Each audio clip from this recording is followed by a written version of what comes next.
হযরত আবু বকর রাদিয়াল্লাহু তাআলা আনহুকে আল্লাহর নবী একটা নসিহত করেছিলেন, এই এক নসিহতে জিন্দেগি পরিবর্তন করেছিলেন।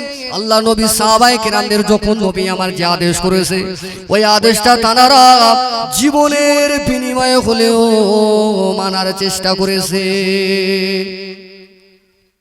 হযরত আবু বকর রাদিয়াল্লাহু তাআলা আনহু আল্লাহর নবী আমার বললেন, ও বাবা আবু বকর, আমি রাসূলুল্লাহ তোমাকে নসিহত করলাম বাবা, এই মক্কার জমিন ছেড়ে দিয়ে একদিন আমাদেরকে হিজরত করে বাবা মদিনায় চলে যেতে হবে বাবা।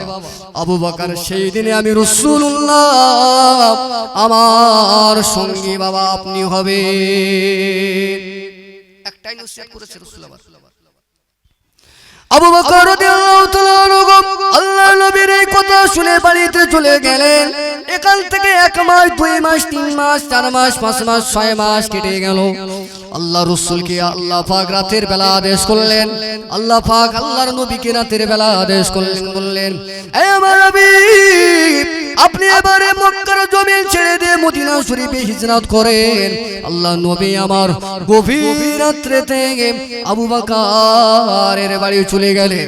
আবু বকরের বাড়িতে যাওয়ার সঙ্গে সঙ্গে নবী আমার ছোট্ট করে সালাম দিয়ে আবু বকর হুজুরকে ডাক দিলেন। আবু বকর হুজুরকে ডাক দেওয়ার সঙ্গে সঙ্গে ছোট্ট করে ডাক দেওয়ার কারণে আবু বকর হুজুরের ঘরের দরওয়াজা খুলে যায়। বলুন সুবহানাল্লাহ। আল্লাহ নবী আমার বললেন, ও বাবা আবু বকর, রাতের বেলা কি বাবা আপনি ঘুমান না? আপনি কি আগে থেকে খবর পেয়েছেন নাকি? আমি রাসূলুল্লাহ তোমাকে তো আগে থেকে খবর দেইনি।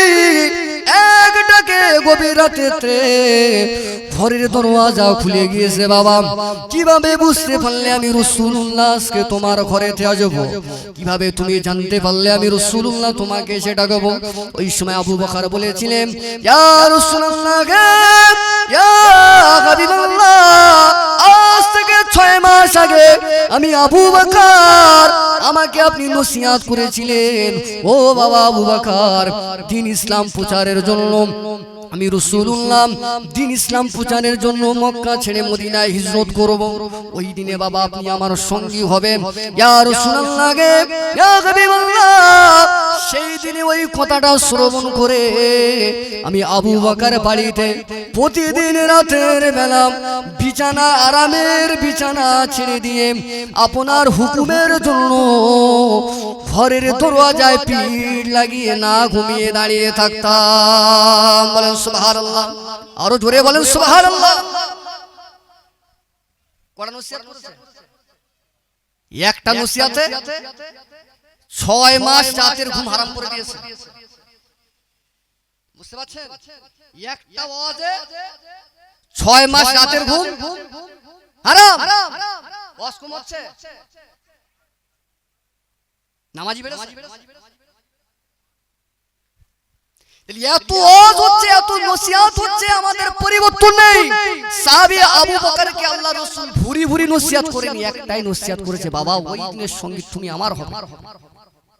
ইয়া রাসূলুল্লাহ, ইয়া হাবিবাল্লাহ, আপনি যদি গভীর রাত্রিতে আমার বাড়িতে এসে আমাকে ডাকেন, আমি আবু বকর যদি ঘুমের ভিতরে থাকি, আমি আবু বকর যদি ঘুমিয়ে পড়ি, তাহলে আপনি রাসূল, আপনি যদি এসে ডেকে ডেকে আমাকে না পান, আল্লাহ পাক নারাজ হয়ে যাবে, আপনার সঙ্গে বেয়াদবি হয়ে যাবে। এই জন্য আমি আবু বকর রাতের বেলা না ঘুমিয়ে আপনার হুকুমের জন্য আমি দাঁড়িয়ে থাকতাম। বলেন সুবহানাল্লাহ। ওমর ভাইয়েরা, এই আবু বকরের সম্পর্কে এনারা যেমন তেমন মানুষ ছিলেন না। আজ আমাদের নামাজ নাই, রোজা নাই, টুপি নাই, দাড়ি নাই, দ্বীন শরিয়াত আমাদের ভিতরে নাই। আবু বকর হুজুর আমার জিন্দেগিতে এমন আমল করেছিলেন, আমল করবার কারণে আল্লাহ পাক রাজি খুশি হয়ে সাহাবায়ে কেরামদের নামায় আল্লাহ পাক কোরআন থেকে আয়াত নাজিল করেছিলেন। বল সুবহানাল্লাহ। কোরআনের আয়াত আল্লাহ নাযিল করেছে রাদিয়াল্লাহু আনহুম ওয়া রাদু আন। আল্লাহ পাক সাহাবায়ে কেরামদের আমলে, সাহাবায়ে কেরামদের ঈমানে আল্লাহ পাক এত পরিমাণে খুশি হয়েছেন, আল্লাহ পাক সাহাবায়ে কেরামদের শানে জীবিত থাকা অবস্থায় জান্নাতি বলে ঘোষণা করে দিয়েছে।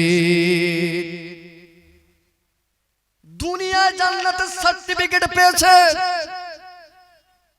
আচ্ছা, যার জান্নাতের সার্টিফিকেট থাকে তার কোনো চিন্তা আছে? আপনারা কি আলোচনা বুঝতে পারছেন না? একটু কথা বলেন। আমাদের জান্নাতের সার্টিফিকেট আছে। সাহাবায়ে কেরামদের জান্নাতের সার্টিফিকেট ছিল, নামাজ কাজা হয়েছে। তাহলে আমাদের তো জান্নাতের সার্টিফিকেট নেই, নামাজ কাজা হচ্ছে তো না হয় না?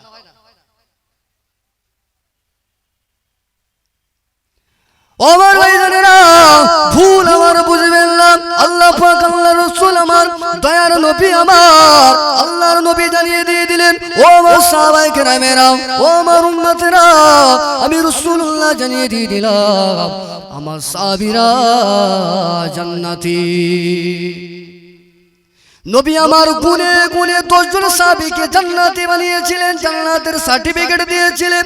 হযরত আবু বকর, হযরত উসমান গনি, হযরত ওমর ফারুক রাদিয়াল্লাহু তাআলা আনহু, হযরত আলী রাদিয়াল্লাহু তাআলা আনহু, হযরত তালহা রাদিয়াল্লাহু তাআলা আনহু, হযরত আব্দুর রহমান ইবনে আওফ রাদিয়াল্লাহু তাআলা আনহু, হযরত জুবাইর রাদিয়াল্লাহু তাআলা আনহু, এই রকম গুনে গুনে আল্লাহর নবী আমার 10 জন সাহাবীকে জান্নাতের সার্টিফিকেট দিয়েছিলেন। এক তারিখের ঘটনা, হযরতে ওমর ফারুক রাদিয়াল্লাহু তাআলা আনহু হুজুরকে আল্লাহর নবী আমার বললেন, ও বাবাজি ওমর, আপনি জান্নাতি, আপনি জান্নাতি, আপনি জান্নাতি। হযরত ওমর ফারুক বললেন, ইয়া রাসূলুল্লাহ, আপনি যেহেতু আমাকে জান্নাতি বলেছেন, সুতরাং আজ থেকে আমার আর কোনো চিন্তা নাই। আজকে থেকে আমি দীর্ঘদিন ধরে কত কষ্ট করে নামাজ পড়েছি, রাত্রে বেলা না ঘুমিয়ে তাহাজ্জুদের নামাজ আদা করেছি, দিনের বেলা রোজা রেখেছি, কত আমল করেছি। আল্লাহ এখন আমাকে জান্নাতের ঘোষণা দিয়ে দিয়েছেন। সুতরাং আজকে থেকে যদি আমি নামাজ না পড়ে যদি একটু বিশ্রাম নেই, তারপরেও আল্লাহ কি আমাকে জান্নাতে দেবে? হুজুর, আপনি তো বললেন জান্নাতি, তো কত কষ্ট করে নামাজ পড়েছি, তাহাজ্জুদের নামাজ পড়েছি, দিনে রোজা রেখেছি, এত কষ্ট আর ভালো লাগে না। জান্নাতের সার্টিফিকেট যতক্ষণ পেয়ে গেছি, আজকে থেকে যদি আমি রেস্ট নেই, নামাজ না পড়ি, তারপরে কি জান্নাত দেবে আল্লাহ? প্রশ্ন করেছি দয়ার নবীর কাছে। আল্লাহ রাসূল বললেন, ও বাবা ওমর, আল্লাহ পাক তবু আপনাকে জান্নাতে দেবেন। বলেন সুবহানাল্লাহ। হযরত ওমর ফারুক বললেন, ইয়া রাসূলুল্লাহ, তাহলে আজ থেকে আমি আর রেস্টে থাকব। আসরের রক্ত হয়ে গেল। আল্লাহ নবী আমার तमाम সাহাবায়ে কেরামদের বললেন, ও আমার সাহাবায়ে কেরামেরা, আমি রাসূলুল্লাহ তোমাদের জানিয়ে দিয়ে দিলাম, আজকে মসজিদে নববী শরীফে যখন আসরের নামাজ শুরু হয়ে যাবে, মেইন গেটের দরওয়াজা দিয়ে দেবে।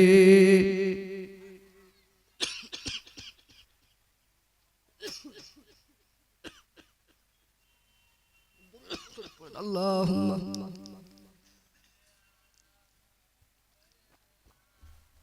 ভাই এই সাউন্ডটাকে তোলো,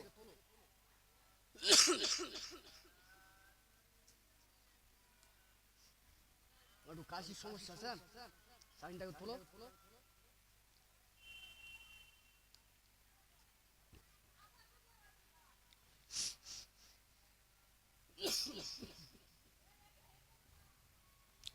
দরুদ শরীফ আল্লাহুম্মা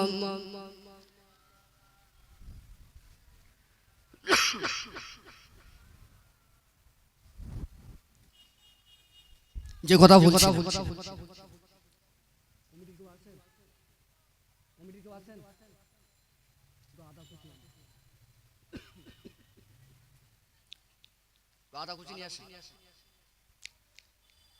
দয়ার নবী আমার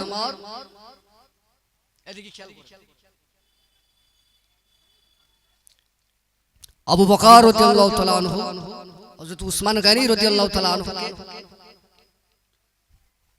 ওমর ফারুক রাদিয়াল্লাহু তাআলা আনহুকে আল্লাহ রাসূল বললেন, তারপরেও আল্লাহ আপনাকে জান্নাতে দেবে। হুজুর আমার দরওয়াজা লাগিয়ে দিতে বললেন। হযরতে বিলাল হাবশী রাদিয়াল্লাহু তাআলা আনহু ইকামত শুরু করে দিলেন। বাইরে ছিল হযরতে ওমর ফারুক রাদিয়াল্লাহু তাআলা আনহু। ইকামতের আওয়াজ যখন গিয়েছে, কি নামাজের মহব্বত কলিজার ভিতরে ছিল, সঙ্গে সঙ্গে দৌড়ে চলে এসেছে মদিনার মসজিদে নববী শরীফে। বলেন সুবহানাল্লাহ।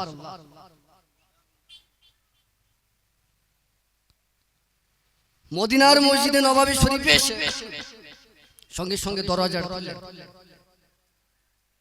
কোন দরজা? সেই জামানায় মদিনা শরীফের দরজা 4 থেকে 5 জন লাগবে সেই দরজা চাকাতে খুলতে।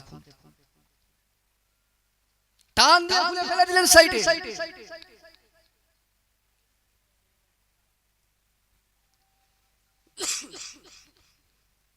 নামাজের কাতারে ঢুকে গেলেন। নামাজ আদায় করলেন।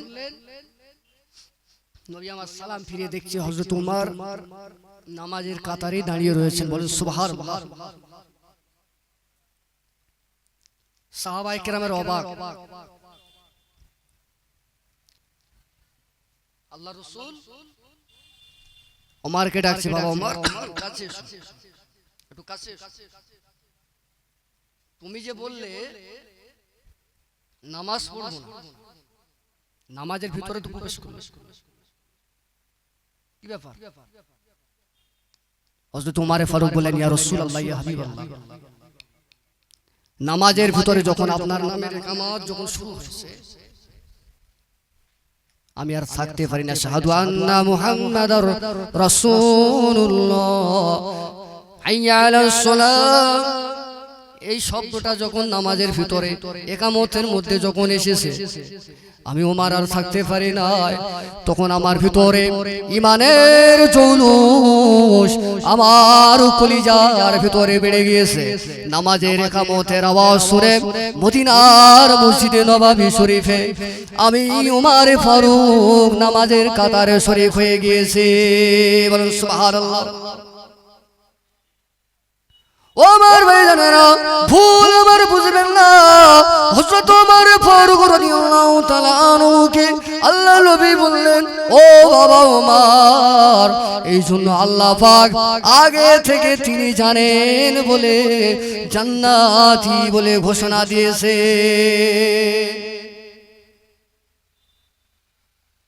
আজ আমাদের এলাকার মসজিদগুলো হলো পাকা।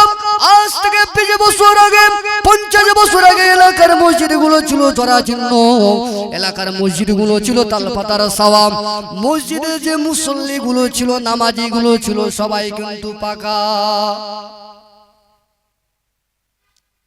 হিন্দুস্তানের জমিনে খাজা গরিবে নওয়াজ আজমেরি হাসান সঞ্জারি রহমাতুল্লাহ আলাইহি হিন্দুস্তানের জমিনে যখন এসেছিলেন, তখন এখনকার মতো তখন অতীতে এত মসজিদ ছিল না। খাজুর গাছের পাতা দিয়ে মসজিদের ছাউনি তিনি করেছিলেন। সেই মসজিদ থেকে যে সমস্ত মুসাল্লিগুলো বেরিয়েছিলেন, এনাদের ঈমান ছিল 100% কমপ্লিট। ওমর ভাইজানেরা, ফুরফুরা শরীফের জমিনে এখনো রয়েছে মাটির মসজিদ।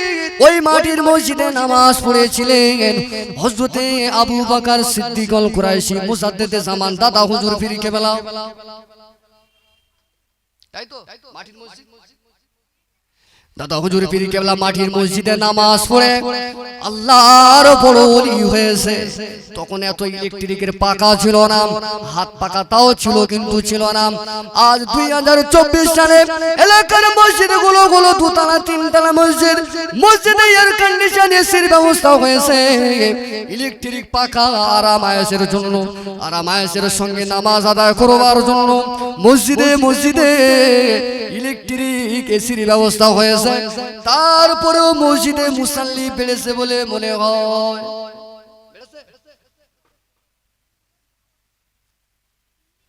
যদিও কিছু মুসাল্লি পাওয়া যায়, ওই মুসাল্লি গুলো আনকমপ্লিট মুসাল্লি, সূরা কেরাত ধরলে বলতে পারে না, দাঁড়িয়ে দাঁড়িয়ে দাঁড়িয়ে দাঁড়িয়ে দাঁড়িয়ে সুবহানাল্লাহ সুবহানাল্লাহ বলে নামাজ চালাচ্ছে।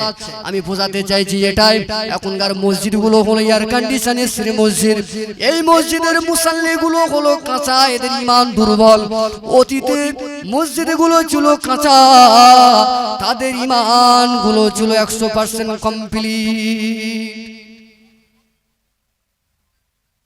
এজন্য আমাদেরকে সমীক্ষা করতে হবে, ভাবতে হবে আমি কে, কেন এখানে এসেছি, এরপরে আমি যাব কোথায়, সেখানে আমার কাজ কি। আজ মসজিদে আজান হয়ে গেলে মুসলমানের খুঁজে পাওয়া যায় না। ও আমার বাজি ভাইয়ানেরা,